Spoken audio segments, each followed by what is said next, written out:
What's up, everyone? This is Sarah Hudson. And this is Evan Bogart. And welcome to Right to the Source. Listen, we all know creativity can be your best friend and your worst enemy. On Right to the Source, we dive deep inside the minds of creative beings to find out how they do it. Today, let's find out how Kim Petras does it. So let it go and let's go right to the source. We create a mental atmosphere.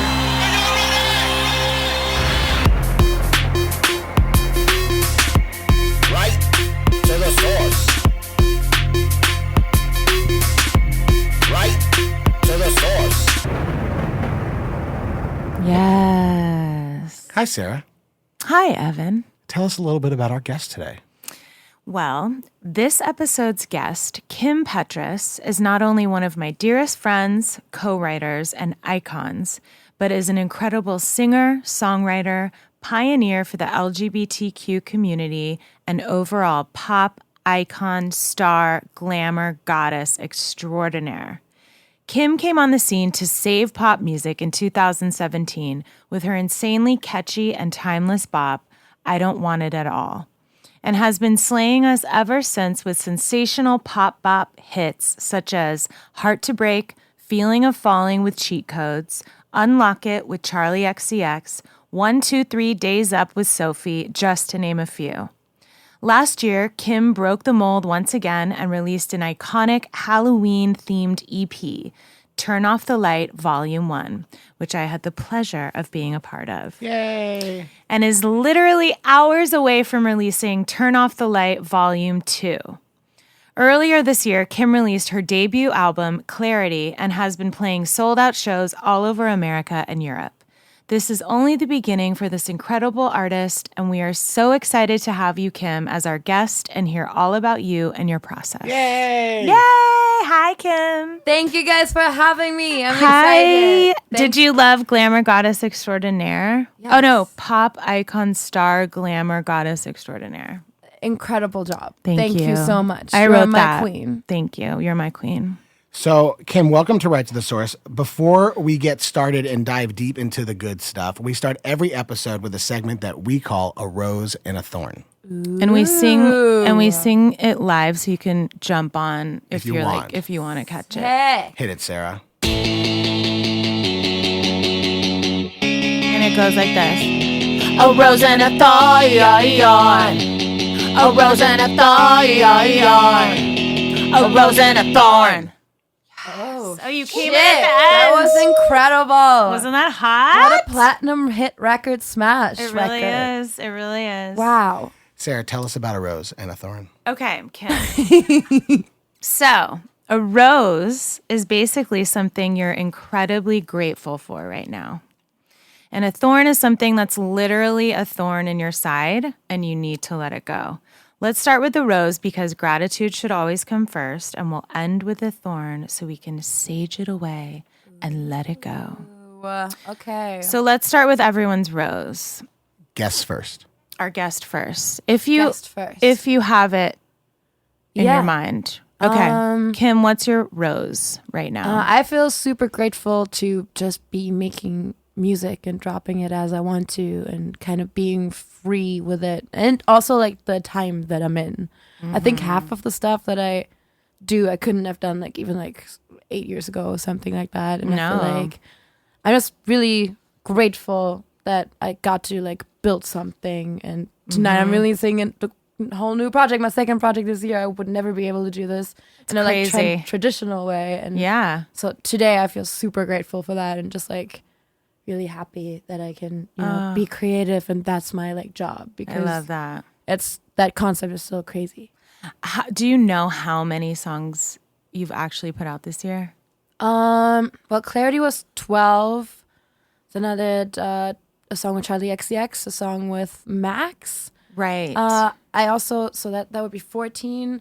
I also dropped 3 in the beginning of this year for my last Neon Head era. 17. That's 17, and now 9 new ones for Turn Off the Light. Oh so my that's God. 26 songs in this Damn. year so far. That's insane. Yeah. I mean, it used to be one song a year type of thing, or a single. And then, I mean, that is incredible. That's an amazing rose. Yeah, it's pretty sick. And is this record that's coming out tonight, and that's it for the year? Or do you have like a Christmas record coming? I don't have a Christmas. I'm just gonna stick to Thanksgiving. You got like a Thanksgiving bop coming. Yes, no, I'm sticking to the Halloween bops. I feel like everybody else has got Christmas on lock, so Right. I feel like I don't need to like put anything else in there. Like I'm just New like Year's song.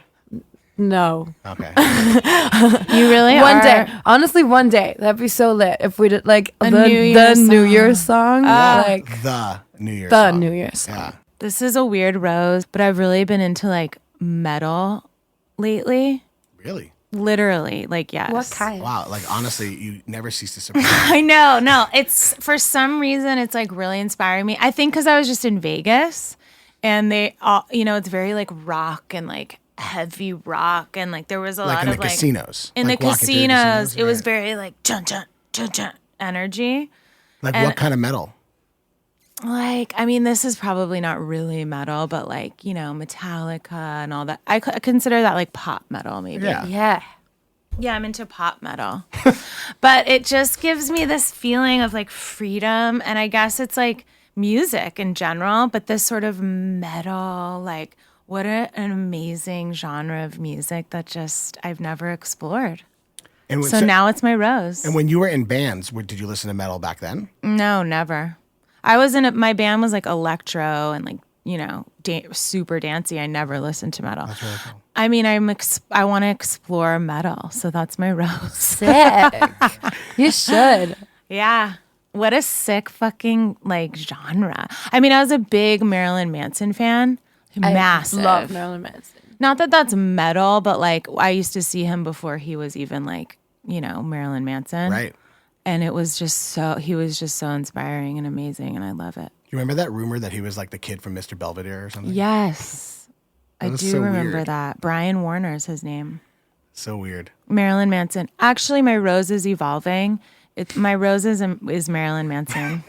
Sick. Yeah, it evolved. So Truly Marilyn iconic. Manson is my rose. I love that. It went from That's great. metal to Manson. Manson. Marilyn Manson. Fuck yeah. Fuck yeah. That's my rose.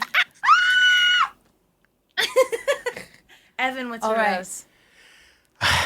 So my rose is kind of obvious and on the nose right now, but my rose is Halloween. I'm obsessed with Halloween. Halloween starts for me way earlier in the year, but now it is when it goes up to the next level. You know that I'm obsessed with Halloween. I go to all the Yes. Halloween conventions throughout the year. I do my own Halloween music stuff. I'm involved in a lot of like horror different things, animated stuff in the horror genre. Like I love Halloween. So October is like my playground. If I could reshape the year, every year would go October, November, December, January, October, November, December, January, October, November, December, January. Love that. 3 shape. Halloweens. It is very true. Evan starts like talking about preparing for obsessing over Halloween literally in like February. I do. I literally do. I mean, and I go to all the horror movies, obviously, when they come out and Same. whatnot. And then I'm friends with a lot of like the people who do like Halloween like newsletters and blogs and kind of follow all that stuff throughout the year. But really, like for me, it really sets off. I go to every year I go to a convention in Long Beach called Midsummer Scream in July.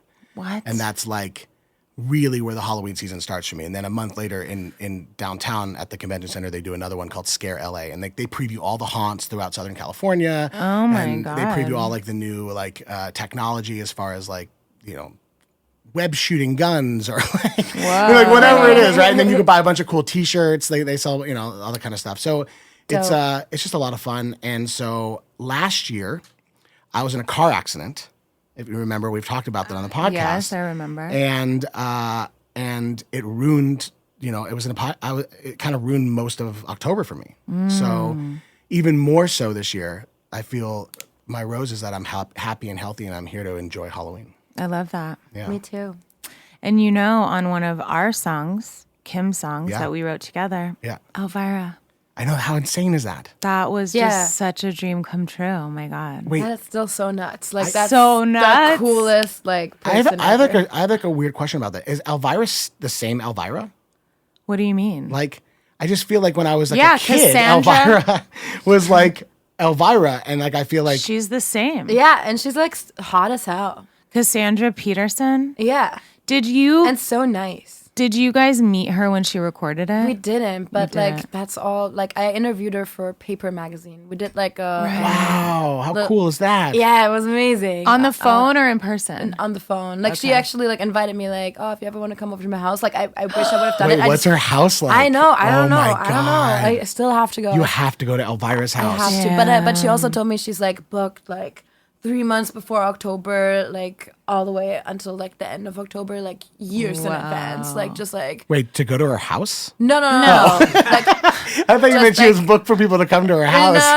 no. Like she just does things like every single day. Oh, leading right. up She's to never October. there because she's doing So- signings and pictures. Yeah. And, yeah, right. So I got to do it like in like January or February or something. Like I just got to hit her up again. But You have to. I know, but that interview was like amazing, and also like her like views on everything, and like That's so cool. we were talking about like slutty Halloween costumes, and she was like, "I fucking endorse slutty Halloween Yeah, costumes. she like, be whatever the fuck you did. want to be," and she was just such a sick person. Like I felt like I could just like hang out with her and like be really cool with her, and she just like was dope. And she really coined herself as like Oh, I mean, she's the queen of Halloween. the queen of Halloween. Yeah, or the mistress. the right? mistress Yeah. of the dark. Mistress of the dark, right? Yeah. Totally, and her movie is Oh, her movie. Oh, that was like one of my favorite things when I was little. Elvira was like I was like, she is fucking iconic and like she's a queen. And those boobs. yes.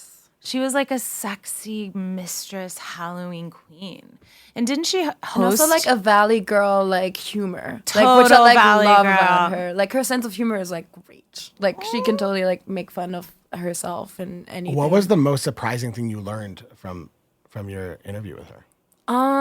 Well, probably just that she's really cool and like forward thinking and just like kind of is like a really powerful like bad bitch. Like Yeah. I've always just like loved women that are like, you know, not scared of like showing their tits and just like are like all the like sexy amazing like version of themselves that they can be. And she was just like such a like pioneer with that. Like the way she thinks about all of that is so cool. And I don't know, I just could really be like, yeah, I share like a lot of opinions and things with her that I had no idea I would share with Elvira. That's amazing. That's so cool. And she Yeah. was like from the 80s to 90s to 2000s. I mean, she's been around forever. Well, that's what I was saying. Yeah. I didn't know if it was the same one. Yeah. No, that's why I was asking. Like, you never know. Like, maybe like she passed down the torch and like Elvira's a new Elvira. No, there is never a new Elvira. I didn't know. honey. Yeah. She's the queen of the dark. Totally. It's That pretty was cool. like a dream. When you guys told me like, oh, Elvira is going to be on the song, I was like, what the fuck? It was so hard to get her on the song too. Like we tried for like months and months and months in advance and like couldn't get through to her because she's just so busy and it was like close. Like it was before October, but she's already like booked so far. in Right. advance. Had she done music before? I'm not sure. Has feel she like- done much music? I feel like she did like She definitely has songs. rap stuff. yeah, that's right. She has an amazing rap. Yes. Yes. But she was really like adamant, like she didn't want to just be on anything. Like she was like, I'll only be on this if I like it.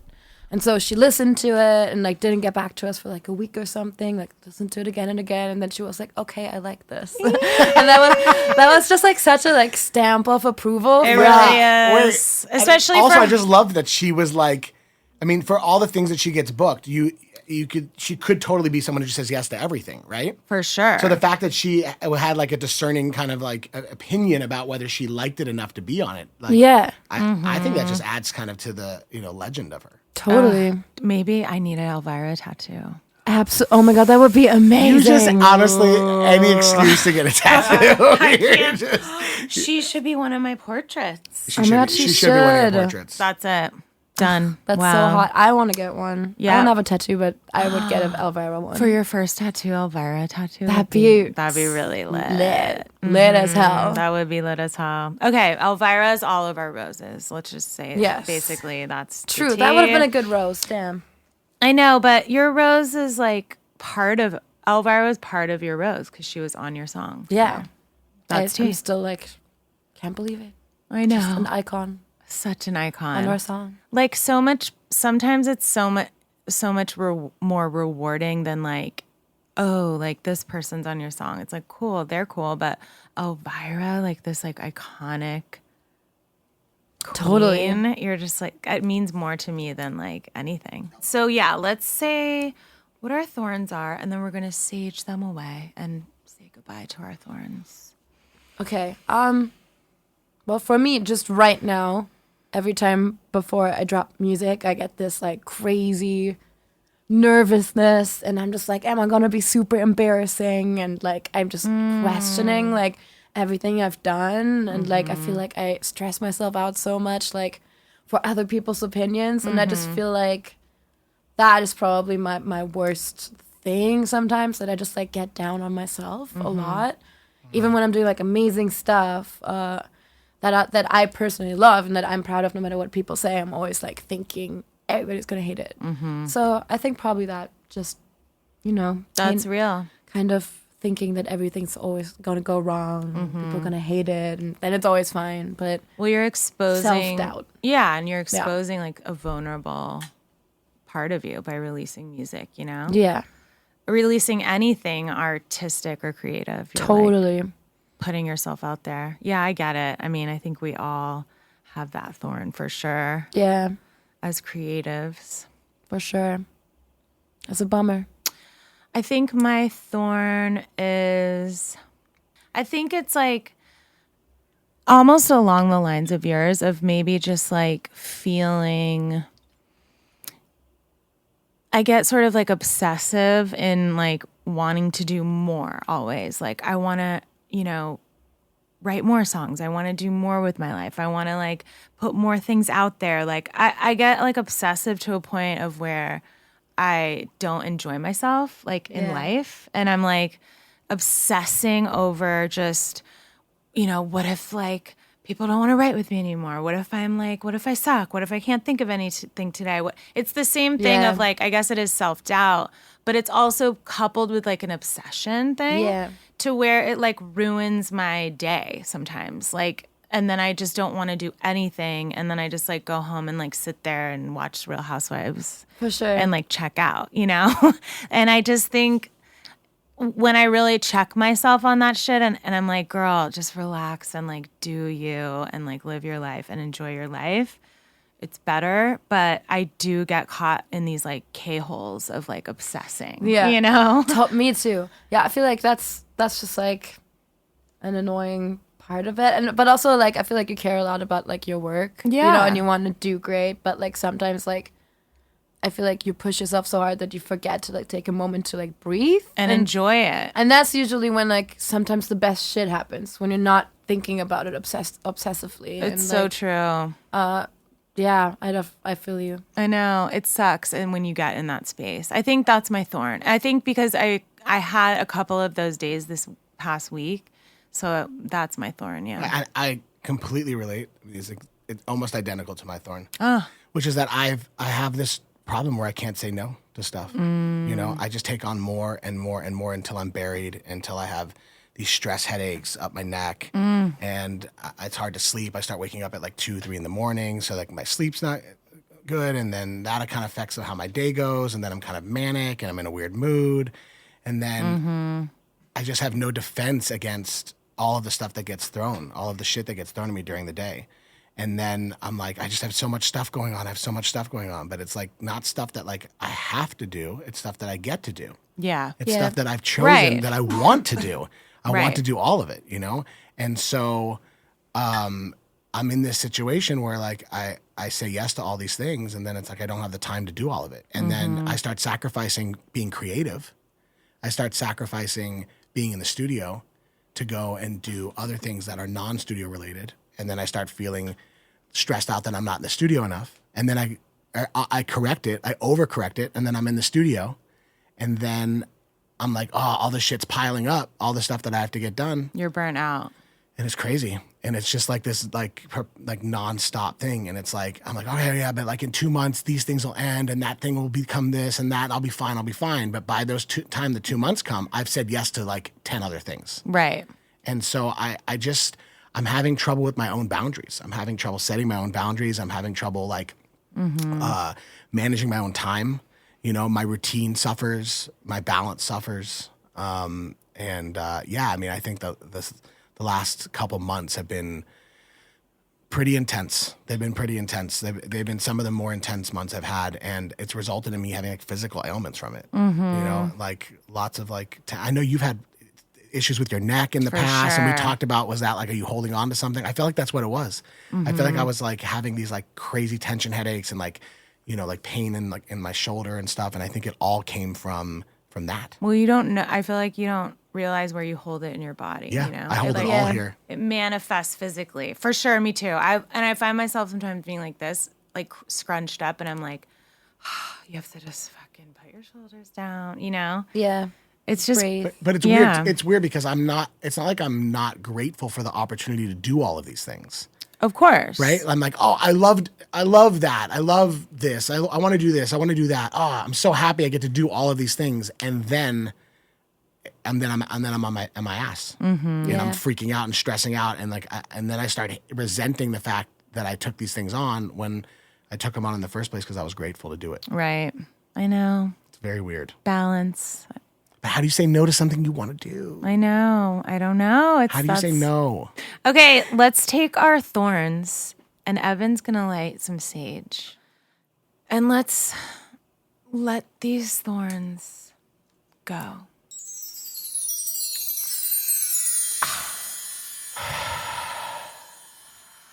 I don't know about you, but I'm cured as fuck. I literally just canceled half my schedule. Everyone's canceled. The thorn is Everyone's canceled. Oh my God. I'm taking off the rest of the year. Hell yeah, baby. From Halloween out. Okay. Should we get into the good stuff? no. No. Bye. You're leaving. Bye, girl. Okay, Kim. Yeah. When do you first remember being creative? Like your first moment? Being creative? Yeah, like singing. Just like in general? Dancing. Yeah, just creative. It could be as young as you can remember. Sick. I would like just like dance around in my garden with a pink umbrella when I was like 5. What? And like I would blast the Rocky Horror Picture Show soundtrack and the Little Shop of Horrors soundtrack, and I was wearing a tutu, and I would just like make up choreographies and like weird characters and would run around in my garden all day. Oh my, this With sounds an like umbrella. my dreams. And I was just like making choreographies like with my umbrella. I feel like there should be a music video for you. Literally. Yes. I mean, that'd be so lit. There is some videos of me just like dancing around. And I was really into the Rocky Horror Picture Show as a kid. I was so into it. And I tried to teach my class like the time warp. And they all thought it was so nerd and so horrible and cringe. And so nobody wanted to do it. So I cried. No. Oh my God. This story is like I know. everything. It's turning sad shit. No, it's amazing. It's amazing. But I think I felt really creative when I did that. I was like, I did that. You feel you were free. Yeah, I was very. How about you? I'm trying to think like my first moment. I think, well, I was obsessed with Annie. I love Annie. And when I was little, I had like really, really curly hair, and I just was like, I thought I was Annie, but I also loved Mrs. Hannigan. I don't know if you remember her, but she was like Of course, the bitch. yeah. I loved her. So I kind of like embodied both Mrs. Hannigan and Annie. That makes a lot of sense. I feel that still to this day.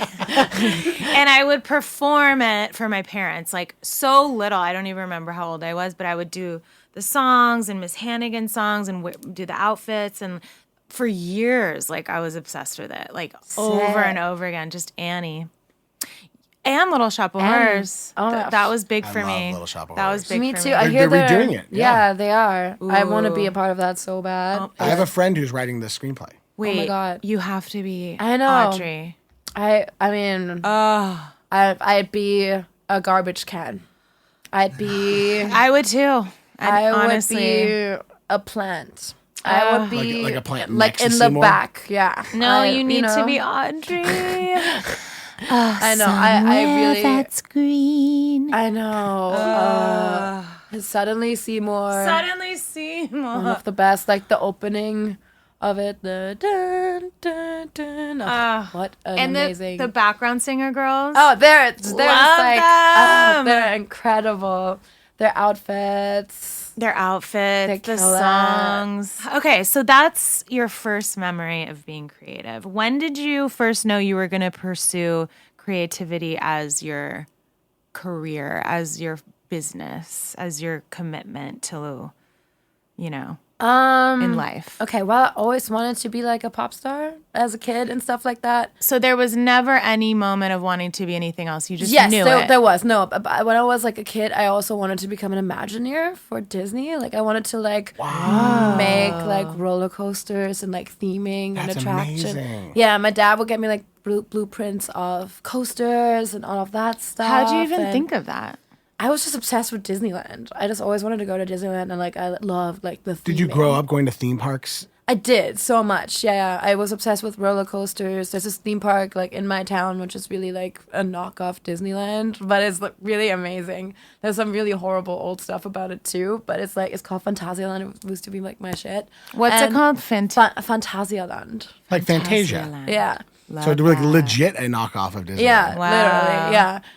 But my aunt had an apartment in Paris, and every summer we would visit her and go to Disneyland. So there's a Disneyland in Paris. Okay. It has a pink castle. It's very iconic. I've never been to that one. Yeah, and I just wanted to be that. But then I realized when I was like 8 or 9 or something that I needed to be good at math. So that was like over, and I was like, let's Right. be up. So I hope one day I can be like an honorary Imagineer. That'd be Oh my lit. God, that'd be so cool. Yeah, that'd be fucking What if they bring sick. you on to like help custom like I create mean, something?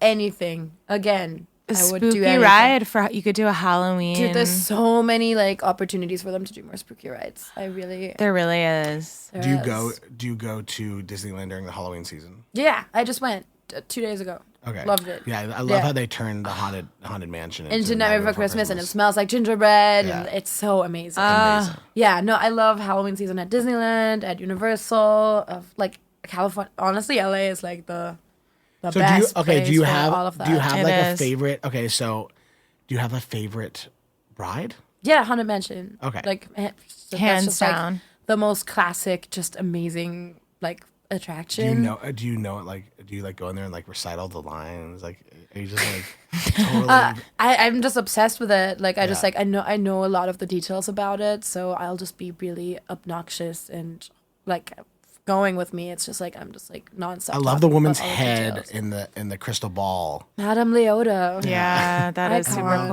cool. I really want to go next time you go to Disneyland. with Yeah, you for guys. sure. Oh my God, you have to Please. come. I am dying. I love Disneyland. I have to say, one of my favorites is Peter Pan. Me too. I just love it. I love the land and the mermaids, and I love it too. I love. I Peter think like Pan. Soren is really good. Like just like Soren's the great. Soren over the Soren's world. really good. Do you have a favorite at Universal? That's not a maze. I Universal. mean, just like a ride itself. A ride at Jurassic Park, like hands down. I mean, now that it's Jurassic World, like I just love that ride. It's like I love dinosaurs, so Love that. But also, I love the studio tour. Like I really like enjoy the studio tour. Like I can't go without doing the studio tour, even though I've seen it a million times. But Same. it's just cool to me every time. Jaws and the Jaws. It just never gets old. Yeah. Is there like a favorite one from like growing up, like at Phantasialand or some other place that you grew up? Paris, Disney Paris. Yeah, Disney Paris. So Disney Paris has a completely different Space Mountain, which is like Jules Verne themed. So it's really it's like no a way. steampunk Space Mountain. What? I have to go. Yeah, they have a whole like their future land, the Tomorrowland is Jules Verne inspired. The whole like land of it. Whoa. So that used to be like my shit. Like, That's I so love that. cool. Tell us your story. How'd you get started? Did you come from a creative family? Yeah. Tell us, just wrap up the Kim story for Sure. us. So my mom's a dance teacher. My dad's an architect, plays a bunch of instruments though. I have 2 older sisters who always just used to like harmonize, and actually like going back to Disney, we always used to sing Disney songs. Amazing. As kids and just like harmonize and shit like that. We were so into harmonizing. And you started singing just naturally. Yeah, totally. I just like started singing and stuff because I love musicals. I loved music. I was listening to music, dancing around all the time. But then when I was like, I think 12, 13, I was like, okay, nobody's gonna write me a song. I'm a star, but nobody knows. When am I getting discovered? Like, and I was just like, I have to teach myself writing songs and got really obsessed with it. Started watching like every interview there is of any songwriter. Like, just like look at every credit for every song and just like, you know, study. I would MySpace message everybody, including Evan, who never responded. I'm sorry. I didn't. Whatever. Okay, I'm sorry. It's an iconic story. I feel It's so here we bad. are. I feel Here so we bad. are. No, it's very iconic. Just kind of, you know, I was like, okay, I have to do this myself. And then I think And when you're in Germany. I'm in Germany, yeah. I was And where in Germany were you? Cologne, Germany. It's in the west of Germany. Oh, wow. Yeah, it's a really cute city, but it's so boring if you live there. You just get so fucking bored. It's a and nice there's- place to visit, though. It is so nice. I would definitely recommend it. It's such a cute place, and I feel like people are generally like really nice, and everybody speaks English pretty well. Like it's a pretty cool city to visit cool. for sure. So did you learn English then from a young age? Yeah, I was watching Britney Spears interviews on MTV all day, and like I would I love learn that. from like putting the subtitles under it. So I would just like literally like learn from Britney Spears. So Brittany taught you English. Brittany taught me English. I think that's how Jesse learned English too. Probably. Wow, that's amazing. That's Yeah. so cool because I always was like, oh, I'm going to be like a singer. I'm going to be a singer. And I never really thought about like songwriting Right. until later. Yeah. But that's so cool that you were like, I have to do it myself. I have to write. And you were looking up like credits and things like that. Yeah, I also like, got really obsessed with it because I got really obsessed with like Max Martin and like those like pop magicians kind of that just like know some kind of formula and just Yeah. like taught themselves to kind of always be good. And I just got super inspired by that. Obviously, I was not close. Like my first songs like sucked ass. I mean, and were so all of ours embarrassing. did, I'm sure. For sure, yeah. But like I'm Do you really remember happy. your first song? I don't remember the title of it, but it was about a dude in my class who didn't like me back. Yeah, which is iconic. That is iconic. Yeah. I remember mine was called Star. Oh my god, amazing. I wanted my name to be Star. Oh my god, incredible. And so my song was Star is all I see when the day is night and the night is me. Oh. oh my god, that is some I didn't- poetic ass shit. I didn't know what it meant, but it was just like came out and that was my first song. I love it. I used to write so much meaningless shit. Like back in the Same. beginning, I was like, it sounds cooler if it means nothing. My first song was a song called School Days. Ooh. I wrote it when I was bored in 6th grade in class, and it was spelled SKOOL Oh my DAZE. God. And it was a rap. That's And it was a really rap. hot. And it was like, I can remember it. I remember it was like, Do it it. was like school days, a phase. As a kid, we go through the S, the K, double O, the L. As I sit in this fucking classroom, I sit and wonder where the fuck's the bell or something like that. I don't remember it, but I was like 11 when I wrote it. A or something. box. A big, big bop. Yeah. So, okay, so you're starting to write and then Yeah. then what? How do you get to America? Do you start singing? Do you do music there? Like what Yeah. how did it All transpire? of it. Well, I was always recording my own demos and stuff and making my own little dumb beats on like GarageBand.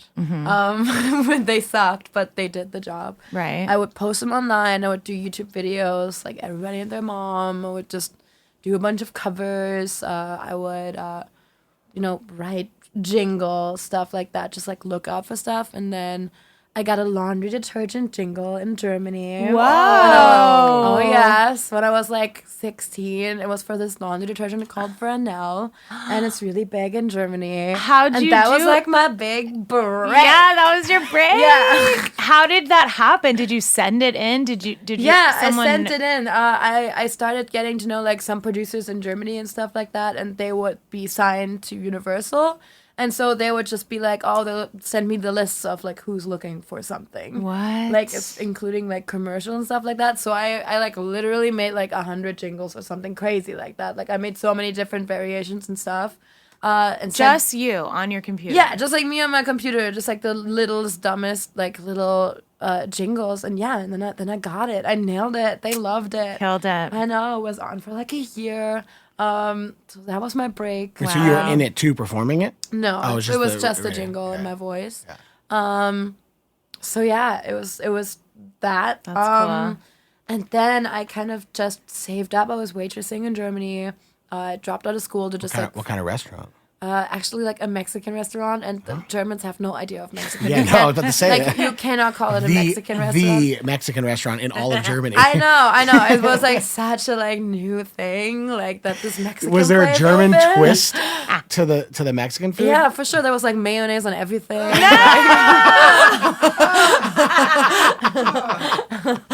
Like it sucks. It's like so bad. Like I was like blown away when I came to LA Like and tasted. schnitzel tacos or something. Yes, definitely. So No, you saved, and your parents, were they totally supportive of this dream? Yeah, I mean, they were just like, okay, good luck. I mean, they were definitely like supportive. They were kind of bummed that I dropped out of school because like I wanted to focus on songwriting, and I was just like in class every day, just like not wanting to be there, wanting to write songs and work on my career. So I dropped out after 10th grade. And like, I mean, they couldn't really be against it because I moved out and got my own apartment and paid for the bills, you know, so Amazing. they couldn't really say Right. anything. Plus, I mean, they had to have heard your voice and been like, what else is this Yeah, which was, I mean, they were supposed definitely... to be besides It a was pop cool. star? I mean, they helped me because I was living in like a tiny apartment, and every time I tried to record a demo, like my neighbors would just like get their like fucking broom and like fucking Oh my God. do that, and like I would get so many complaints, and it got really like annoying. Like I just couldn't sing because I had like these people next to me that would complain the minute I started singing. So I would always like go on a 2-hour train to my mom's place and write songs in her basement until like 6 a.m. and then go back to like go to Waitress and stuff like that. So it was really Doing the hustle. doing the hustle in Germany. And then, I mean, when I was like 19, I was like, okay, I have to go to LA and like really go to like pop school and really learn songwriting. Right. And I started to get to know like a couple producers online that would send me some tracks that I could write over. And they were all in LA. So I was just like, okay, I'm gonna save up, stay on one of these producers' couches, and that's what I got to do. Are they still out here? Yeah, that's still out there. So cool that He's actually friends with like the first person that I stayed on a couch with, so that's how we know each other. Right. And Aaron's here in you the mean room. Aaron. Hi, Yeah. Aaron. Hi, Aaron. Hi, Aaron. Aaron and me like write all the songs together since like 5 years or something. Like we just like write everything together. He's an amazing producer. But yeah, I was just like, you know, kind of. I've always wanted to do this. I've always Yeah. wanted to go to legit pop school where the shit is made, and also Yeah. in Germany, like pop and big pop just is like looked down on. Like it's just not what people really fuck with. It's not what's cool. It's not what German producers want to do. Like they all want to make like some weird guitar like German poetry shit, and I was not into that. I was always like, I want to make big, huge, fat pop. Love 'Cause that. as a kid, I felt like those were like my friends. Like I would like run home from school because I hated school. Yeah. And like watch Gwen Stefani's Love Angel Music Baby music videos and like forget about my problems. And Trust. so I've just always wanted to make the most ridiculous big pop that I can possibly make. I love and I feel that. like once I came here, I started meeting people who had the same, you know, like you and like Yeah. Aaron and like Jesse and Yeah. like like Lil Aaron and you know all of those friends Totally. and people that I've like gathered. There's a community. Totally. And I think that's so important. Like I've just built like such a cool like music family, and like it's also I came here first writing only for other people. Right. I was gonna say, so you didn't just have it in your mind like, this is for me, I'm the artist. You were also like, I want to write for other people. Yeah. Or did you not even know? You were just kind of figuring it out? I always like kind of thought that was gonna be like my way in, because I had no real industry contacts or anything like that. You know, I didn't know any label people or Right. anybody, but I knew some up and coming like songwriters that were trying to, you know, get stuff out here, and like a couple songwriters that had publishing deals. So yeah, I was like, I'm gonna write so many songs until somebody cuts some song, and that's how I'm gonna get like my foot in. And then once I have my foot in, I'm gonna focus on my artist career, and that's what happened. So Amazing. I wrote a song for the Bratz movie, like the last Bratz movie. Yes. It was originally called That's What's Up, and they changed it into Brat's What's Up. Yes, Which- you told me this. Brat's What's Up? Brat's What's Up. That's amazing. And they had this other girl Can we sing start it. saying that more? Yeah, Brat's What's Up. Brat's What's Up. That bitch. is really, really iconic. Yeah, so that was like the first thing that happened, which was cool. And then Fergie cut one of my songs. Who I love, and I couldn't believe it, and it was going to be like a big single, and it never worked out, it never came out. She tracked it and sounded really cool on it, but nothing ever came out, which is like so many people that I know have recorded songs, you know, and they never came out. I feel like that's just like the way it goes. everyday songwriter life. But still, that's amazing. Yeah, I mean, so that was amazing, and then publishing companies reached out, Right. like immediately, like and then once that happened. And then you started sort of honing in on your own Yeah. music. I was like, I'm so prolific. I'm going to the studio to write with all these artists, you know, like I was just like having like my network of artists who would like work for me. And then the second I got the deal, I just took the money and did my own shit. Yeah, that's hot. like, That's psych, what bitch. you should have done. Yeah. Psych. Yeah. And then I just like, you know, did that and focused on that because I always knew that that's what I wanted to do. But I didn't have money to be able to like live here or be here or afford a visa or like anything like that if I wouldn't have written songs for other people first.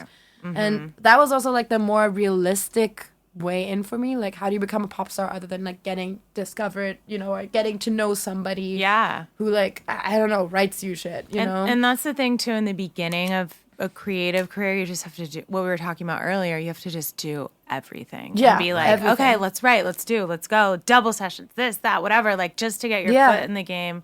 And then you start forming your own community and bonds, and For sure. things grow from there. I have a question about that because I wonder, like, I look back on those days of doing like 7 days, 20 hours a day, 7 days a week writing. And I'm like, man, like would I have gotten further quicker by knowing what I know now, which is smarter writing, more strategic, more tactical writing, more, you know, with the right, you know, building chemistry with people, focusing on working with those people that you have chemistry, like all the different tools that we have now, right? Like, dude, I have to go and do the 2 or 3 years of grind? Or if I could go back in time and tell myself that, like, dude, chill. Don't write 7 days a week. Don't do double sessions. Have like a work-life balance, and you'll get a better product.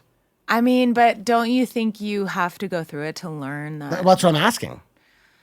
For me, I had to go through it, and Right. I feel like I had to do the like real hustle of just anything that came to the table. I'm like, let's do it, because then I don't know. I met so many people that I fucked with, and then so many people that I didn't. Right. Yeah.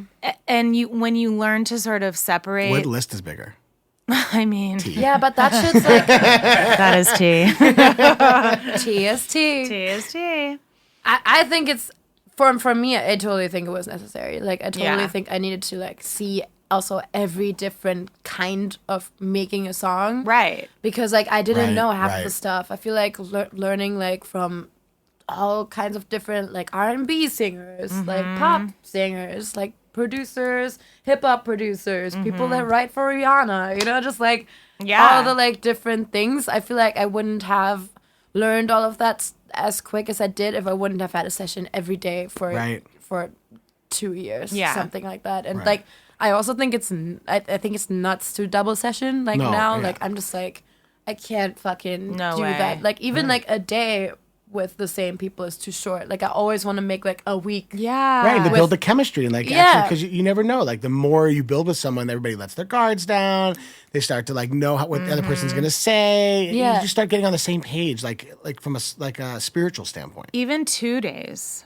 Right. Yeah. Like sometimes I find, and especially as an artist, you want to go in with these people that you're sometimes just meeting the first day, and Yeah. you're like, I can't fully be comfortable with you. But then if you have another day, it's like, oh, we know each other a little bit better. For sure. And also, I feel like for me, there was nothing else I was gonna do besides this. So I was just like, I'm not getting a job. I'll sleep on floors. I don't care. Like I had to do anything I could do to just fucking figure it out, you know? So for me, I had to like do it all to figure out like how to do it in the first Yeah. place, you know? Right.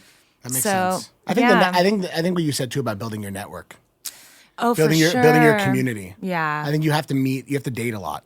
You really order do. to build the community. You really do. So Yeah. I think that's a good point too. Yeah. All right, I take back my inquiry. No, I mean it's a good question. I retract my It's a inquiry. good question, valid question. So what have some of your most favorite creative things that you've worked on been? Like music or anything else? Yeah. Well, definitely, I really feel like I'm, like, right now, I'm just proudest of Turn Off the Light because it's coming out tonight. And I just thought that was such, like, I'm proud of myself because so many people were like, you're crazy to drop a Halloween-themed record this early in your career. And a lot of people were, like, concerned if that was gonna, like, overshadow my, like, other music and all of that. And I just feel like it was what I, like, had to do. It was where I felt... Have to do that. Yeah, and I felt most inspired Yeah. there. And I get it. It also happened, I mean, you remember, like, we just wrote Close Your Eyes, like that song. Right. Without thinking we're going to make a Halloween record. And Yeah, then- kind of came from that yeah, song, the it whole just idea. kind of happened. And then I was like, and we were all like, let's make more that sounds like this. Because it felt right. And yeah, and now it's like an album worth of songs. And now it's like having like a culty like fan base, and that's So like cool. so cool. And so I feel very proud of that because a lot of people were just like, "Are you sure you want to do this?" And I think it paid I off. have questions about it because I obviously, as we know already, Yeah. I'm a huge fan. But when you were growing up in Cologne, did you celebrate Halloween? Is that like a thing? That's the thing. Like people don't really celebrate Halloween. My mom did. Like my mom threw like an annual like dance studio Halloween party. And I loved that so much. And we were like making spooky food and like a punch with like eyeballs in it. And like, you know, Is it the those like same lore like here as it is there? Is like a different lore? no, it's the same. I mean, it's like the American version American of it. version of it, Yeah. right. And my mom is just like, she always had like all these like books about Halloween and like all these like horror things around the house. Like my mom's like really a little, you know, nuts like me. Were you into like this? I love that. Because Yeah. your artwork, your music but your artwork, your visuals Yeah. are so visceral and so spooky and like and it's just so unique. Thanks. Like did you connect early to like the scary side of it, or Yeah. were you more like as a kid into the campy side of it? Both of it. Yeah, I was just always really obsessed. I remember these like horror books. They were basically like the German version of Goosebumps. And I would read those all the time and just like read scary stories. And I remember like doing like in school we had that one day where we could just like do any homework that we wanted to do. And, you know, we could just do one thing, like write an essay, do some math stuff, or like paint something or some shit. And I would like write essays every week about like horror stories and like the origins of it. Do you And still like have them?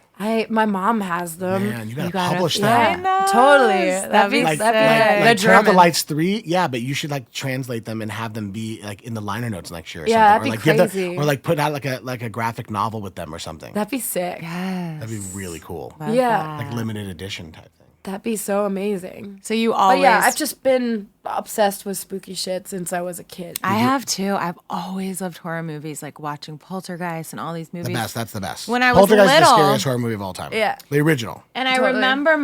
remember my mom being like worried at one point because she was like, my mom's like British, very, you know.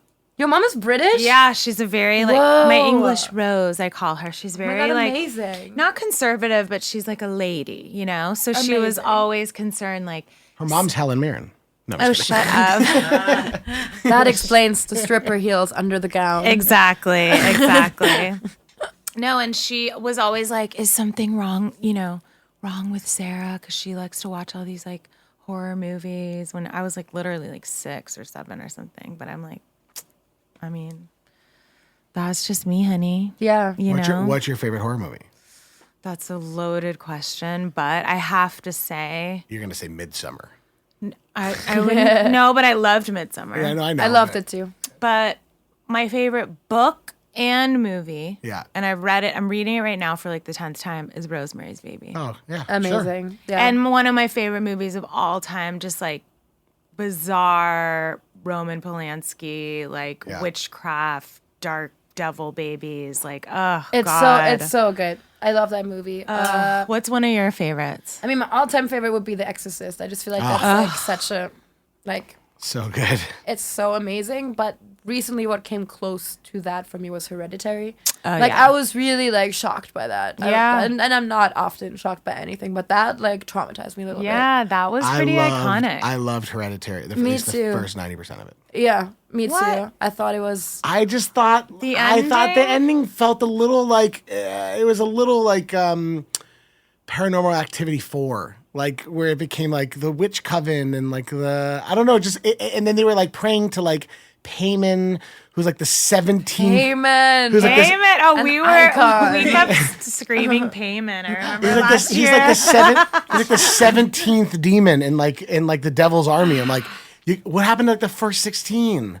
You couldn't have done like the 12th. I don't know. It just felt like these people are going to be that dedicated to the 17th demon. Payment was their girl. They had, that was their thing. I don't know. I just thought Don't fuck with Payman. I thought like the first 90% of the movie I loved. It was beyond. Also, people were billing it as the scariest movie ever made, and it that for was sure crazy. was not the scariest Oh, movie. they No. should have not done that. Like I Why? hate. Why were they saying it like that? I hate that it got so advertised to be like the scariest movie. This is the because, scariest like, movie ever made, and I was like, I left there. I was like, well, that was definitely not the. It was great, but definitely Yeah. wasn't the scariest movie I've ever seen. But I just, but I feel like it has like something classic about it. It like, does. I just feel like it's the first in a while that had something really like that came close to that like yeah. tension. Yeah. That those old ones had, and also I loved the newest Halloween. I thought that was so Yeah. amazing. Yeah. I thought it was sick. It I really thought it was great, was. and I love how they just basically erased all of the Halloweens in between, and this was like the new- sequel to the first Halloween. Yeah. Yeah. Like nothing else ever happened in between, and the next one they're making will be the third. So cool. I'm gonna say I really enjoyed the new Chucky Child's Play. I Oh my God, haven't I seen the new haven't seen Child's Play. it. Oh It's my God, I really can't believe fucking it. good. It's kind of like an episode of Black Mirror. Like it's like, it makes you think. Like it's very like a think piece. Ooh. I wish they could erase all the middle Chuckies too, though. No, Yeah. Like Chucky's Bride of Chucky, Seed of Chucky. Wait. Erase Bride of Chucky, I Jennifer don't know. Tilly. I know, but whatever. Like What? they're okay. that's fucked They're up. good. I almost got a Bride of Chucky tattoo. Really? Yeah, Oh, she's that's my cool. You one still of my should. queens. I love Gremlins. Love Gremlins, Love but that's not Gremlins. really horror. Really. Yeah. What do you mean? That and That's horror for sure next. a horror movie. That's for sure a horror movie. Gremlins. Okay, it's horror, but like cute horror. Yeah, campy. Yeah. I said scary Yeah. or campy. I loved It Follows. Loved It Follows. I really like Midsommar, which I'm excited that you liked it too. Loved because I feel like it. everybody hated it. Why? No one hated Why it. did I feel people like everybody hate loved it? Because Because it's like 3 hours. I mean, I have to say That was the like, only it's- complaint people made was like they could have like. It's long as hell, It was, long but I as think hell. like visually, like beyond incredible. Yeah, The like flowers chef kiss. moving. Oh, full. Mwah. And the scene in the church with when he's having sex with the girl and all the women. I are know. Like, So do you only like horror movies though that are like classics? Like you don't like the campy stuff? Like so? Oh, no, like I the love- like the weird like Critters, okay, Tremors. I've seen Tremors. I love the campy shit. Like they're the real shit. so like bad good. I love them Like all. they're just hilarious. I mean, the B movies are as important as They're A. like they're like 1000%. C almost. Yeah, and I feel like they're so entertaining. Like I love to watch a Have you bad watched horror Have you movie. watched any of AH8?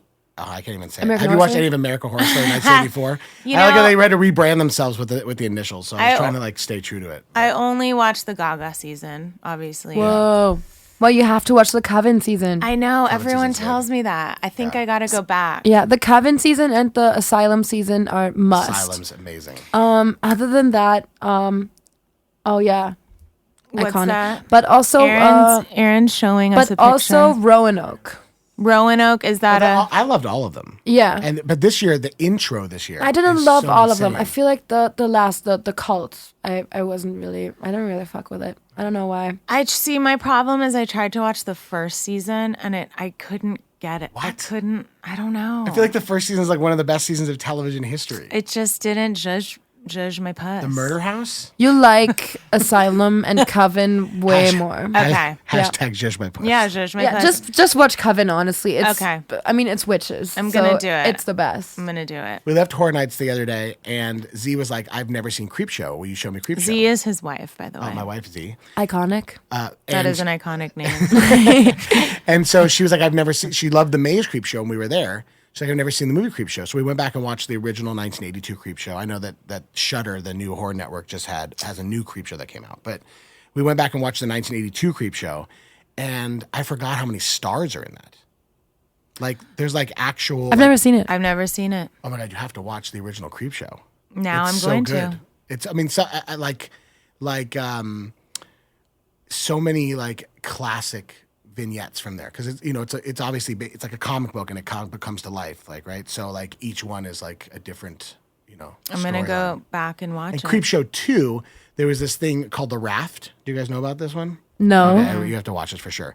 So in Creepshow 2, there was this raft. It was like this black sludge that would come out of the lake, and it would just like rip people's skin off and like eat their bones and everything like that. And so when I was at sleepaway camp when I was a kid, every time I was in the lake, I would like think that the sludge was coming after me, and I'd like swim quicker. I would think it was after me. Damn, I It, gotta like, watch fucked me up it. when I was a kid. Piranhas fucked me up. Oh, piranhas. Did See, you like, ever see you like, Piranhas? there's a shitty horror movie that you No, love. I love all of them. Wait, Gremlins and Piranhas? No, This is the same I thing. gag for Gremlins. I just said it wasn't like that scary. No, but it's still considered a horror genre. You know That what is horror too. movie remake I didn't like and have to vent? Suspiria.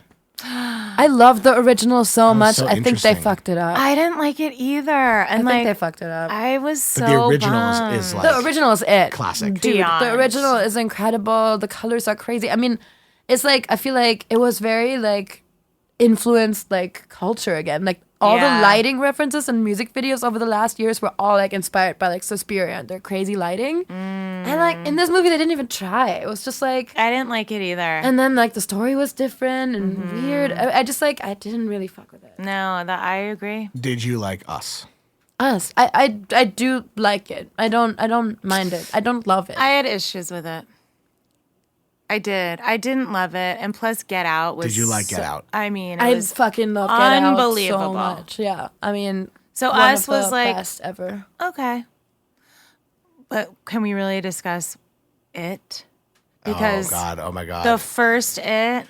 The Okay, first it. Wait, we're gonna go. Wait, let's go there. Wait, let's go there. sure. This is a Halloween episode. Let's go there. No, Let's we do it. gotta go there. The first it, of the remake, Right. iconic, Pennywise, gorgeous. Yes. Everyone amazing. Yes. Loved it, died, gagged for it, and I love Yes. I love all the original its too. No, me too. I think there was Tim two. Curry icon. Beyond. But the second one, fucking hated it. I really did. I did too. And I was really too. sad. I did too. I went with Pete and Amanda, and we walked out and we looked at each other. I just kept looking, and I was like, "Wait, it's an alien?" Like I was just so confused. I was like, Right.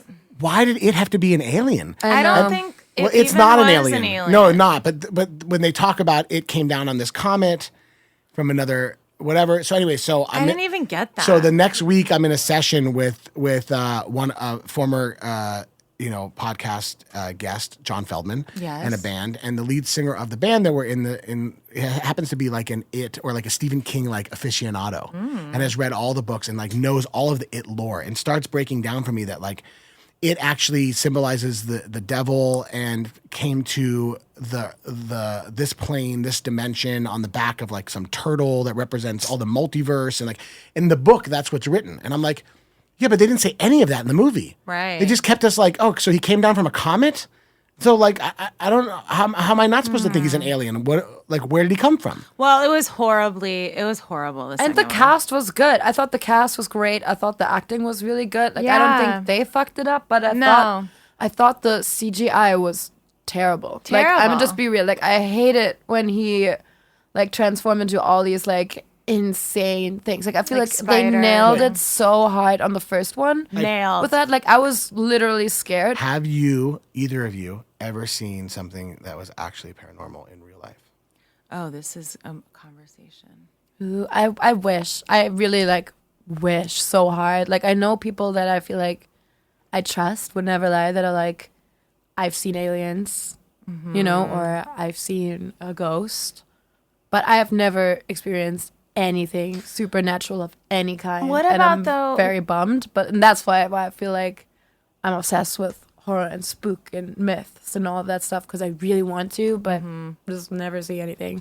What So- about though when we were in Hawaii, a few crazy things happened? No, like doors and things. Unless that was It might have been the Aaron wind. being behind the scenes. It might have been Aaron. I feel like we were all getting spooky on that trip and trying to scare each other. So I feel like it was. We were putting on the spook. But also we learned that Sarah stayed in the room on the last day. We learned this where somebody killed himself. That was really gnarly. What? I was Yeah. like, this is where I'm staying, where the carpet is a different color because someone like That's right. Like all the bedrooms in the studio house that we were staying in were like yellow, and this one had green carpet. And- because there was blood everywhere. yeah. That's crazy. That's spooky as fuck. I mean, Yeah. maybe we were hearing doors close and Totally. You Yeah. know? But I've never seen anything. And I haven't seen any evidence anywhere that proves that. How about you? Yeah, I saw. Well, I haven't seen anything, but like, I have a picture of a ghost. Sick. wait. Oh my god, you have to show Kim. It's insane. Literally have a picture of a ghost. Do you have the picture? Yeah, I'll show you the picture. It's insane. But tell her the story though. It was for Z's video. Yeah, it was her first video ever. We shot before she was signed. We shot this song where she was singing like a blues song over this Tyler the Creator beat, and we shot it at this abandoned mental hospital in East LA called Linda Vista Hospital. It was originally opened for the people who were building trains when they were in like the 1800s, and then it was closed and then reopened in the 80s because of the gang violence in LA. So, and then it was closed, and they shoot like for years. They shot like Walking Dead there. They shoot like all these different things there. So we were shooting overnight in the hospital, and it was just like pitch black the entire time, except for where the generators were. So you would just like kind of stay like they'd pick up and move to another part of the hospital, and everybody would stay together. And then sometimes you would just go down, and I would like take a picture with my phone and then like look at it to see like, Did it you was feel? like dark. Did you feel any energy there? Like it was spooky. I mean, I just or- felt scared. I just felt scared because it was like, but like fun scared. Like I love it. I love being scared. Yeah. Yeah. Like I get scared, but I also fuck with it. Right. It's Yeah. like that fun thing. Yeah. Whatever.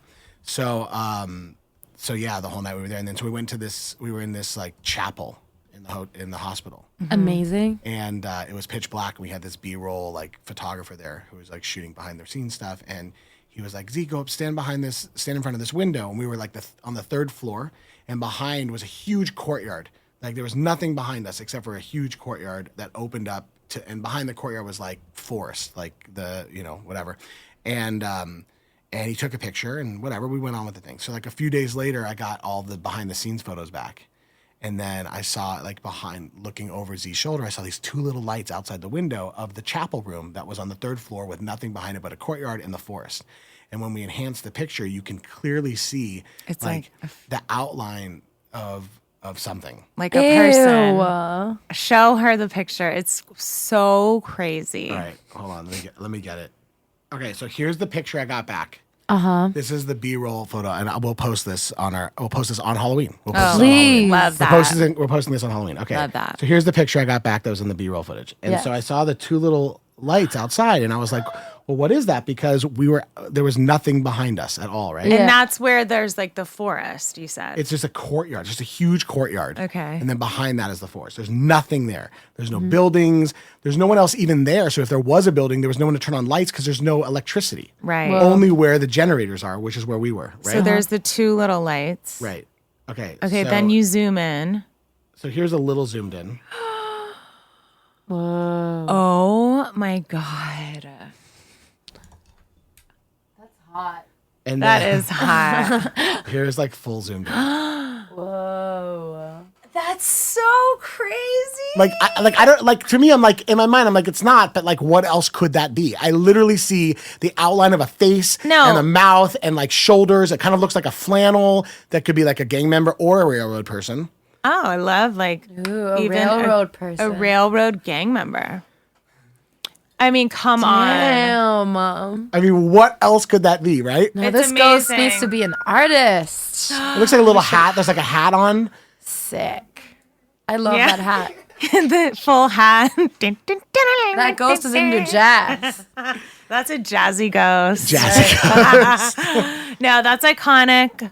We will post that for We sure. stand. Jazz Ghost. Is that a good movie? Should we make The Jazz? jazz Love the jazz ghost. Ugh, it's like, and Liza Minnelli is the voice. Okay.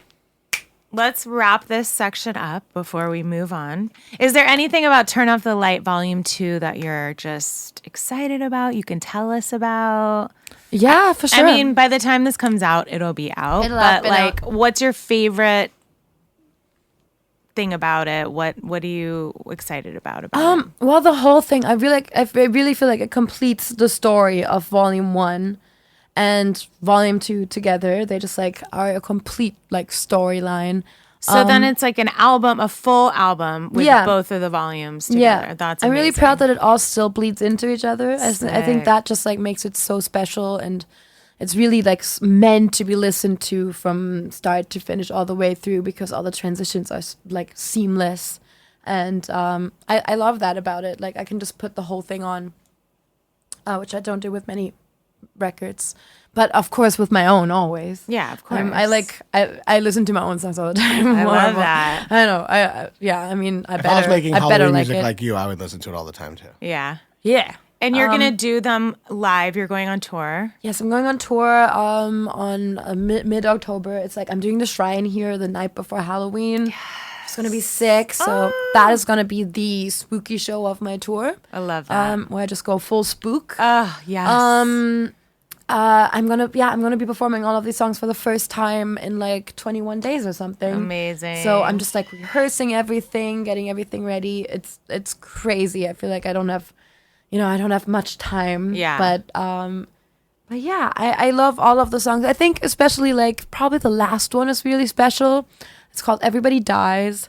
And Which is T. and I think that's like my best vocal performance I've ever done. Like I'm really just proud of that like vocal. Love that. And I think it's like just such a cinematic ending to the whole thing. It was just like meant to be at the end of this record and kind of be like the wrap up. And Amazing. So, I mean, speaking of spirits, odd transition. Yes. Sarah and I talk a lot about spirituality and having a spiritual practice as a means to balance us so we can connect and be inspired every day. It's something that we like to call the daily.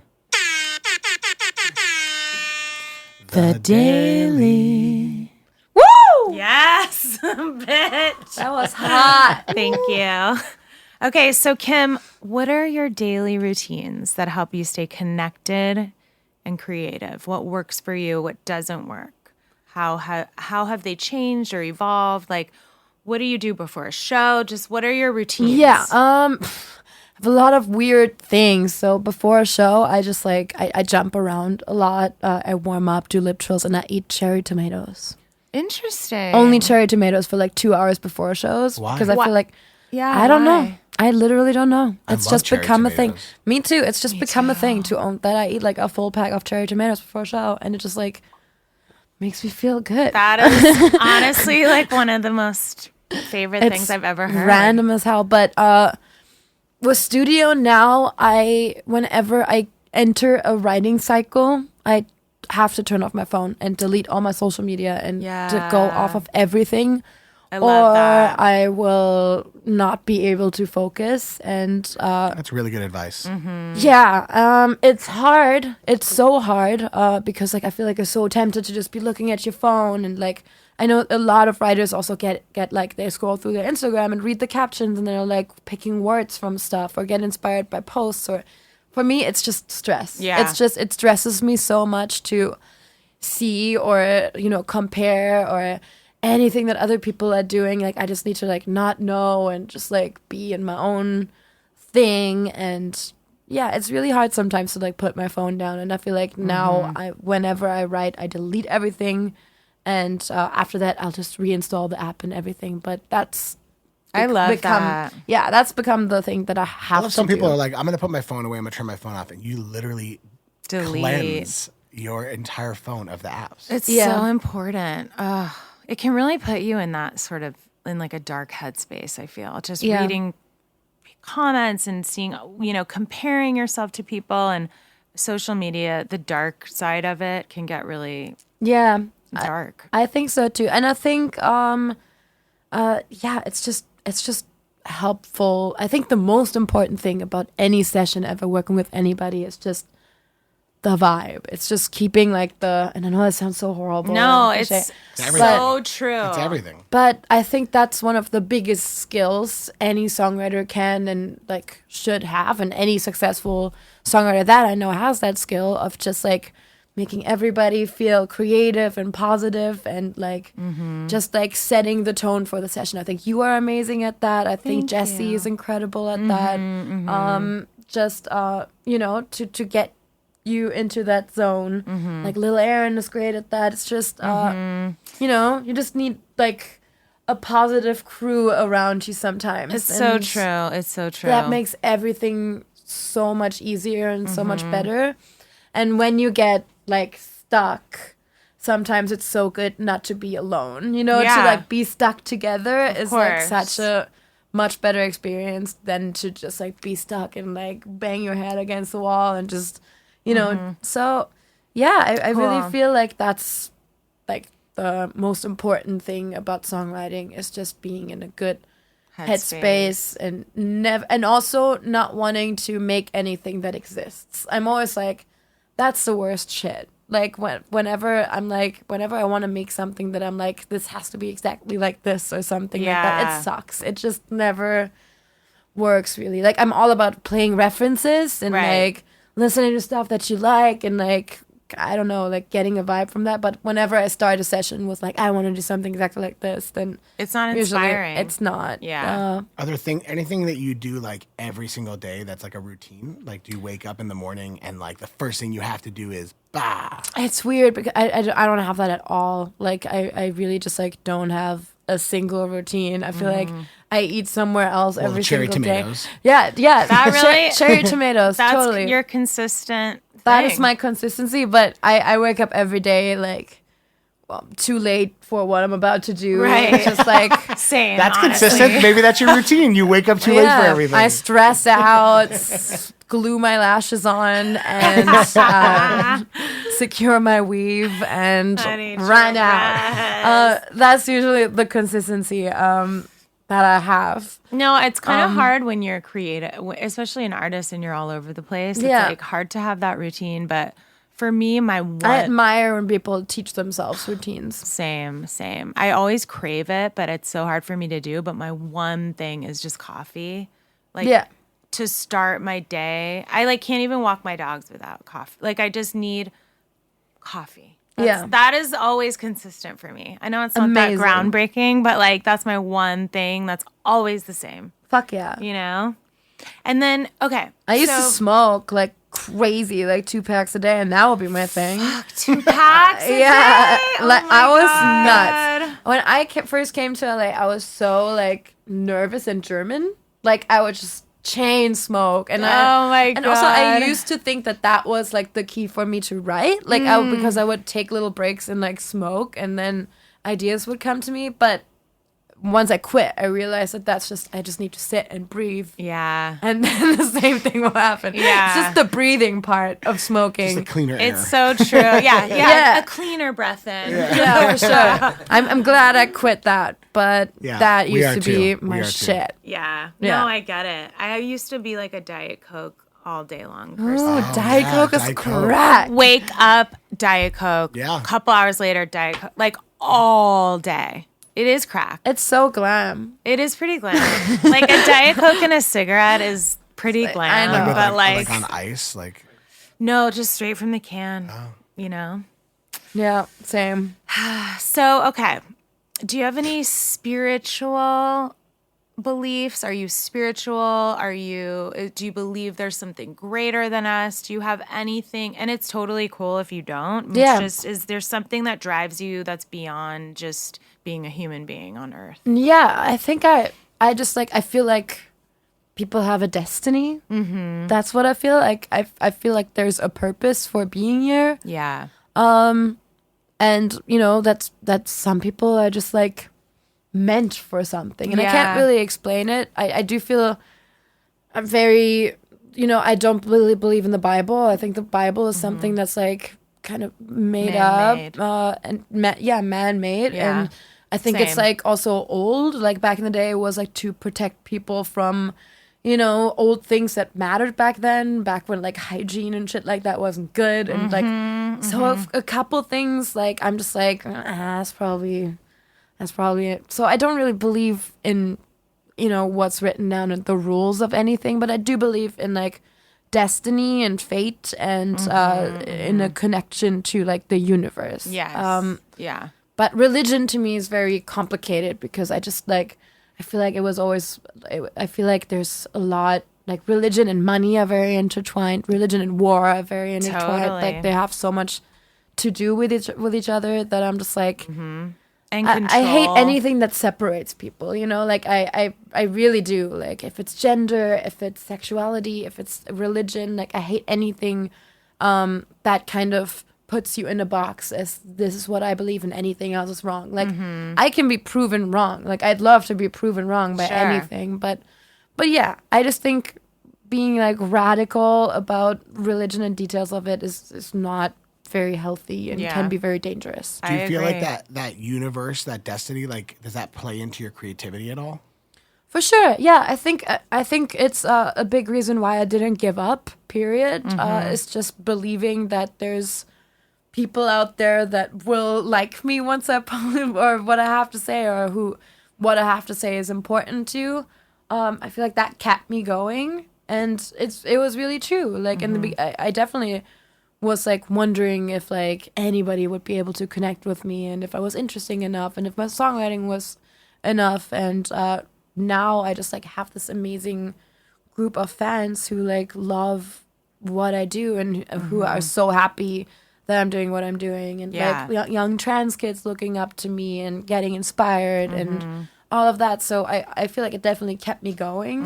That I've blindly kind of felt that way. And that is, no, I'm sorry I interrupted No, you, no but worries. that is such a sort of fate, destiny type of thing. Like and even when you were saying you quit school because you just knew, like, you know, that kind of thing. And I felt the same way. Like I hated school because I just knew this wasn't my destiny. Totally. And that, I'm the same way with religion. I mean, I could talk about it all day, how I think it's the demise of like our society and all of that. But I think that, yeah, the universe and fate and something bigger than me was just like guiding me, you know, just like, this is what you're supposed to do. Go. It's like your destiny, you know? And I feel that for you too, especially in telling us your story. I mean, yeah, I just feel like that was super important in like the dark times, was just like believing in something. So yeah, but it's so tough, like just to like decide that and also like word it and stuff like that, because it's also dumb. I was blindly believing in some shit that I had no idea is anything, you know? Right. But sometimes it's so, like, sometimes it helps so much to just blindly believe. Yeah. You know? That's just faith, I guess, and in yourself and your message and all of that. Totally. And do you feel like a real connection with your fans? Like you were saying how you just feel like I don't know, like they are so inspired by what you do and you're giving a voice to a community. Like, do you almost feel like a motherly sort of thing for them, or like a weird, like, you're my babies? Like, I don't know. I would feel that way, I feel. Totally. I mean, I just, I feel like I just care a lot, and it's just like really beautiful. Yeah. Like, I never thought that would happen, but like ever since I know my fans, I feel so much less lonely, and I feel like so many more people like understand me, and I feel like it was kind of meant to be. And I definitely just like feel so inspired by my fans a lot of times. I mean, obviously, like, I've always been inspired by the LGBTQ community. Like, I feel like there's no way not to be. Like, I think it's like I feel like I was like born and raised in the gay club. Like that's where I would always be. It's where I learned some big lessons. All my friends are from there. Whenever I was heartbroken over boys, I would just cry with my gay friends. And you know, like I really feel like it made me who I am, and I love the LGBTQ community and being a part of it so much. And I think like it really plays into authenticity and your truth, and that's such a thing too in being creative. Like when you're authentic with what you're putting out there, that's when people resonate. You know, it's like you even going into sessions and you're like, oh, let's try to write a hit today. Or like you're trying to do something that's just not real and authentic to that moment. And people don't resonate with it. And that makes perfect sense. But when you're like living your truth, it helps people live their truth too. It's a beautiful thing. So I don't think listeners are dumb. I feel like they can see when something is bullshit and when something isn't real to you and when something means nothing to you. Like I feel like they can hear it literally. Totally. Like I feel like it jumps out at you if you're like lying to the listener. So I feel like I really feel like it's, you know, all the songs, no matter how hard they were, but they're always the ones that mean something to you, that succeed, I think, or, you know, are really special to somebody or are a fan favorite or anything like that. Yeah. Yeah. I found this thing that the other day that I made in high school where you had to list something like 10 things like nobody knows about me or whatever. And one of the, and I hadn't seen it in so long and I just saw it the other day. And one of my things was, nobody knows that I sneak out of my house to go to Rage on the weekends with my fake ID. And I'm like 16 years old. I used to go to Rage and like this place called The Body Shop in WeHo. And just when I was like 15, 16, with my friend's housekeeper's ID. So her name was like Rosarita, like, and she's like 40 something and I'm like 15, like, you know, going to Rage. And I just seeing that there, I was like, holy shit. Like, I remember just, that was like my inspiration, like going to these gay clubs and being around these gay guys and like, oh God, the freedom and expression and, I just love it. Yeah, me too. I still do. And I feel constantly like inspired back. Yeah. You know? Yeah. Which is a cool thing. Like, people like, I don't know, they're inspiring. Yeah. So, Kim, before we end each episode, we have a segment that we call Golden Nuggets. Yes. Golden Nuggets. Sarah, what's a golden nugget? Evan, a golden nugget is where we are asked to bring in or recommend something to our listeners that inspires us spiritually or helps our creative process, quiet our mind, foster our growth, a tool that we love to utilize in connecting with our creative self. It can be a book, a song, a workout, a crystal, a poem, anything. Ooh.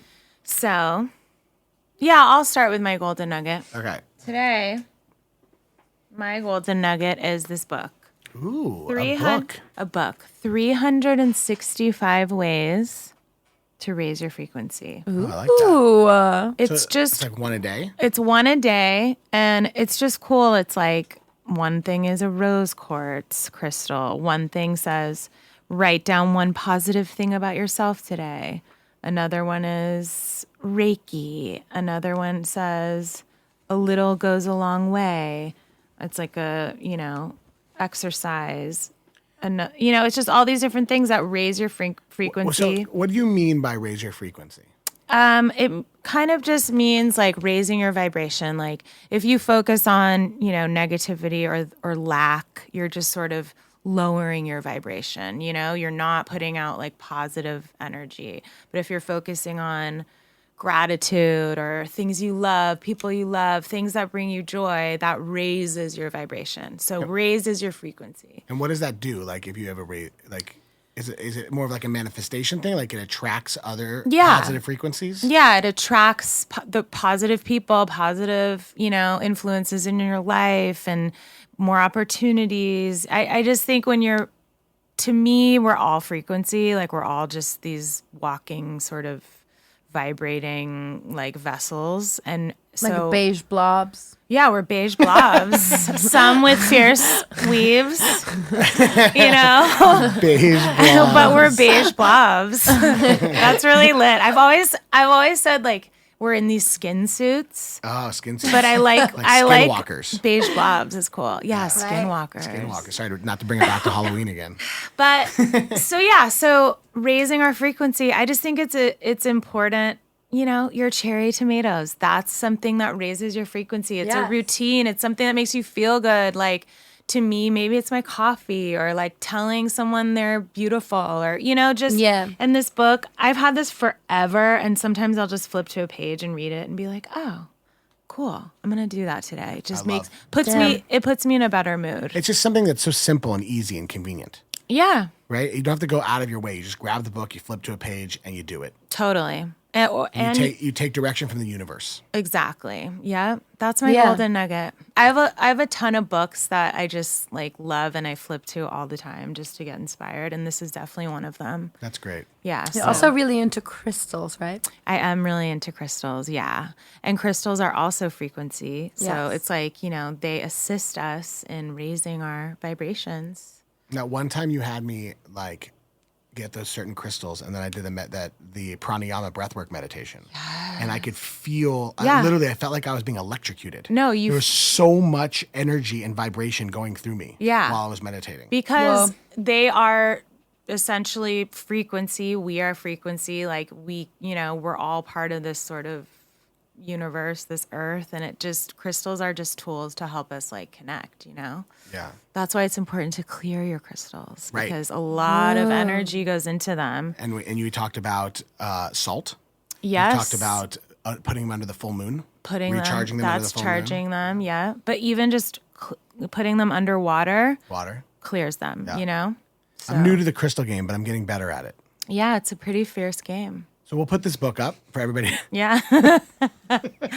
It's a fierce game. Welcome. Welcome to the fierce game of crystals.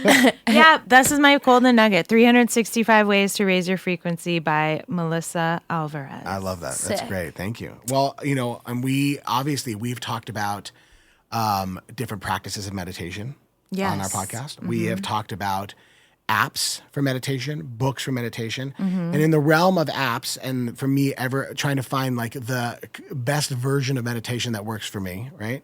I have come across this app called Unplug.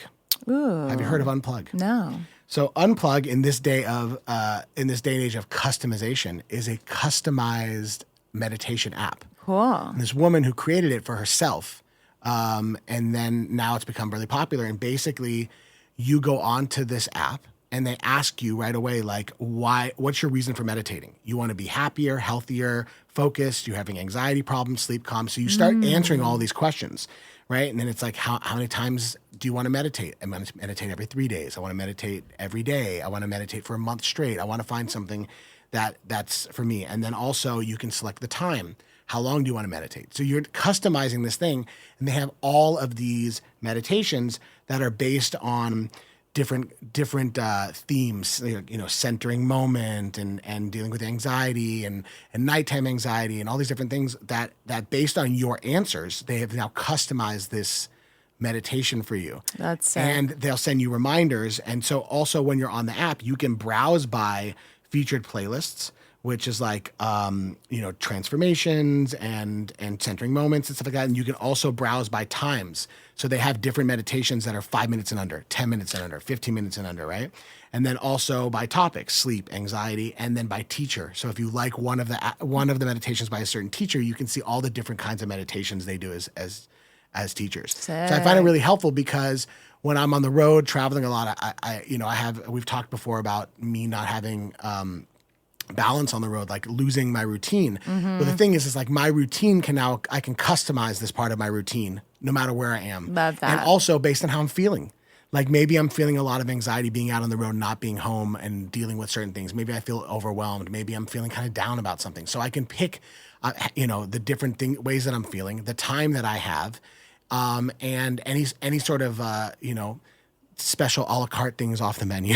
Love that. And it'll shoot me out a few different options for meditations that fit how I'm feeling and the time that I have to do it. And That's to me, sick. I'm like, it almost felt like when I saw this, I was like, this is a no-brainer. I can't believe no one thought of this before. It just feels in this day of like everything is customized to your personal, whatever, like this, to your preferences, like this app really just hammers it home. And Love that. I recommend that to our listeners. Unplug. Sick. Sick. Do you meditate, Kim? I don't. I want to, but I just don't. I have to start because Yeah. It's a I hard... have to, but I feel like the start is just so hard. Like I've done it a couple times, Yeah. but I just could never really Get figure into out how it. to do it every day. Well, you can pick a 5 minutes and under one on the Unplug app. Oh, there you go. True. There you I go. definitely want to try Right it. to the Source brought to you by Unplug app. Yeah. No, it's a... Literally. It's a hard thing to just like start doing, but Totally. When I go in phases, when I'm in a phase, it just helps me so much. And then like I'm like, oh, I'm cool, and then I stop, and then I'm like, fuck, I have to start again. And I feel like that's the same thing with anything spiritual. Yeah. Even like for me going to meetings, AA meetings, Right. or meditating, or anything, like even working out. Like it's like Yeah. I fight it so much. I know. I fight it so I'm fine. And then it's like I do it and I'm like, oh, I know. Why do we fight? why what did I helps fight us? that? That felt so Yeah. good. That is such tea. So Damn. weird. Okay, so Kim. Okay, What's so your first of golden all, nugget? I brought Aaron. I feel like we write everything together. So like, Aaron's your golden nugget. he's my golden nugget, and also Say hi, Aaron. Say I hi. didn't even know I was a golden nugget. Oh my God. This is a great surprise. Hi, You're a Aaron. human golden nugget. You're a really cute golden nugget. Yes. So we write everything together. We're just like a team. Which is cool. I really felt like once we started writing and stuff like that, it was just like a different thing. Sometimes it's like cool when somebody just like has a vision like with you together. Yeah, you're And a then team. Totally. So yeah, we're just like the main team, and I like all my ideas. I come to Aaron and I'm like, what about this? And I love sometimes they that. suck, and sometimes they're horrible. And same with him. You know, you make shit sometimes, and I'm like, I'm gonna be really honest. I don't know. It feels really cool to just like. No, yeah, it's so You know? true. Having a person where you're just like, I can be myself. I actually was Yeah. saying to Jesse yesterday, a former guest on Right to the Source, Jesse St. John, Oh, shout St. out. John. I said to him yesterday, I'm like, I'm just so grateful for you and our friendship because I can be myself. I can tell you my ideas. You can tell me mine or yours, and we can like be honest, and there's no judgment, and it's just so important, Yeah, totally. especially I agree. creatively. I agree. I think it's important to like have like really close collaborators that you work with again and again. I feel like if you spread yourself too thin, just all over everything, like you just start not being great, and Yeah. just so. Well, yeah. Aaron, we're gonna have to post a picture of you Yeah. as the golden nugget. You're the golden nugget. That's amazing. You are the golden nugget. You are the golden blob. Yeah. I love Golden that. blob. Golden blob. There it is. And then, are these your golden nuggets too? These are fierce. These I was shoes. thinking like definitely like dressing up helps me. Like I literally like sometimes like have to get like really snatched before sessions because it inspires me I love that. to feel like heels make me feel like alive. Like heels really make me feel like super alive. Right. And I literally sometimes often actually write songs inspired by my outfits or like by things that I want That or is like by things that I'm wearing. So beyond. I feel like dressing up also is a good I have to trick. start doing that again. I feel like I used to, and then I got into this just like session sweatpants, Yeah. like rut, which I'm still in because Which I'm. is also a sick vibe. It is because like I just like to spread my legs, you know what I mean, without any problems. Do some stretches.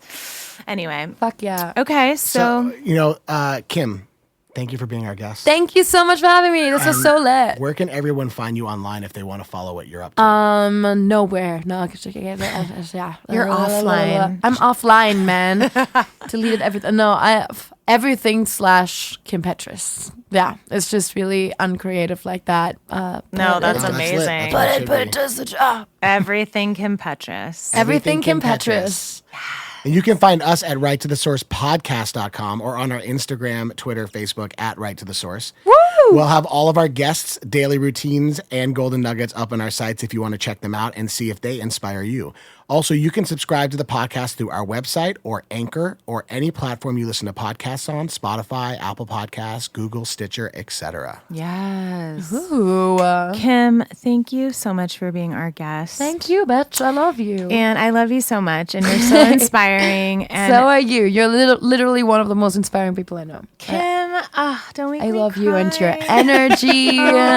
No, you really are. Thank you. You're really special. I feel the same about you. And so I pull a tarot, I read the tarot, and I pull a tarot card for our guest at the end of the episode that I think relates to them or just has their essence. And to me, you are the star. Oh my God, yes. Oh my And God, thank you. It doesn't just mean that you're a star and you're a shining bright light, which you are, but it's so cool because it's the card of destiny, and it's like what we were talking about, and it's like this is the card of destiny and bigger than just. I don't know, bigger than everything else. Like you have a bigger message, a bigger purpose. You're really living and breathing your destiny. And and you're a part of the universe, and the Thank you universe so is a part of much. you. And this is you to me, the star. Amazing. Thank you so It's much. a perfect one for her. It's just so you, and you're a fucking star, pop star, superstar, glamour And it's got extraordinaire. tits too. Yeah, and she's got tits. She's naked. Just Iconic. with the water. Literally so me. So, yeah. This is me in any writing session. I would like you to have that card. Oh my God, thank you. Yeah, you could take that with Oh you. my God, it's sick. That's you, bitch. Aw, thanks, bitch. Yeah, bitch. Yeah, bitch. Fuck yeah. So, everyone, don't forget when you're being creative and you want to connect, let it go and let's go right to the source.